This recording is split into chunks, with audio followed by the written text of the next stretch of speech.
Ankleshwar waste management association દ્વારા ગુજરાત પ્રદૂષણ નિયંત્રણ બોર્ડ સામે અસંતોષ વ્યક્ત કરતા ગાંધીનગરમાં અનિશ્ચિત ઉપવાસ આંદોલન શરૂ કરવામાં આવ્યું છે।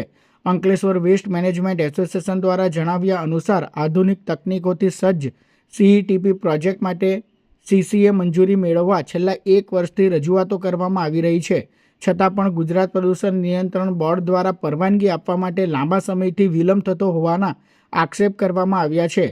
ઉદ્યોગકારોનો દાવો છે કે આ વિલંબના કારણે એક તરફ કરોડો રૂપિયાના ખર્ચે ઊભા કરાયેલા પ્રોજેક્ટ પર અસર પડી રહી છે, તો બીજી તરફ પર્યાવરણીય અનુપાલન માટેની વ્યવસ્થાઓ પણ અટવાઈ રહી છે, જેના પગલે ગાંધીનગરના સેક્ટર 10A માં આવેલ ગુજરાત પ્રદૂષણ નિયંત્રણ બોર્ડ હેડ ઓફિસ પર્યાવરણ ભવનના મુખ્ય દરવાજા પાસે અનિશ્ચિત ઉપવાસ આંદોલન શરૂ કરવામાં આવ્યું છે। આ ઉપવાસ આંદોલનમાં અંકલેશ્વર વેસ્ટ મેનેજમેન્ટ એસોસિએશનના રમેશ ગાબાણી, અંકલેશ્વર ઉદ્યોગ મંડળના પૂર્વ પ્રમુખ મહેશ પટેલ, હિંમત સેલડિયા, અમુલક પટેલ સહિત મોટી સંખ્યામાં ઉદ્યોગકારો જોડાયા હતા। ઉદ્યોગકારોએ ગાંધીનગર કલેક્ટર કચેરીમાં આવેદનપત્ર પાઠવી સીઈટીપી પ્રોજેક્ટને તાત્કાલિક પરવાનગી આપવાની માંગ કરી છે।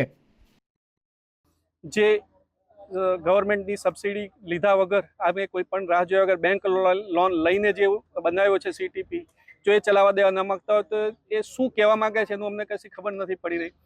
કોઈ અદ્રશ્ય શક્તિ, કઈ અદ્રશ્ય શક્તિ જે જો કે હવે તો જગજાહેર થઈ ગઈ છે કે એક બીજો સીટીપી છે જે 35 થી 37% પ્રોફિટ કરે છે, જેના બેલેન્સ શીટ છેલ્લા 7 વર્ષના બેલેન્સ શીટ તો મેં પોતે સ્ટડી કરે છે કે 35 થી 37% નેટ પ્રોફિટ કરી રહી છે।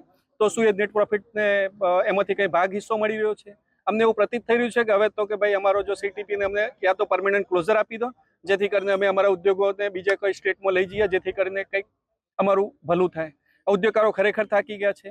આ 521 જેટલા અમારા નાના ઉદ્યોગકારો છે જેનું હિત જળવાઈ રહેવાનું છે, મોટી રોજગારી ઉત્પન્ન થવાની છે।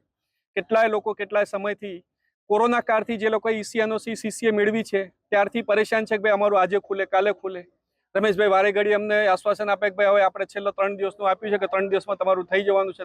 શું થઈ જવાનું છે? અમે તો થાકી ગયા। હવે આટલા રૂપિયાનું આંધણ કર્યા પછી પણ જો ન મળવાનું હોય તો અમને કહી દો ને ભાઈ, અમે ઉદ્યોગો બીજા સ્ટેટમાં લઈ જઈએ। કદાચ અમને હવે અહીંયા અમારી ધમકી પણ મળે કે તમારા ઉદ્યોગોને જોઈ લઈશું તો પણ હવે અમે બંધ કરવા માટે તૈયાર છીએ।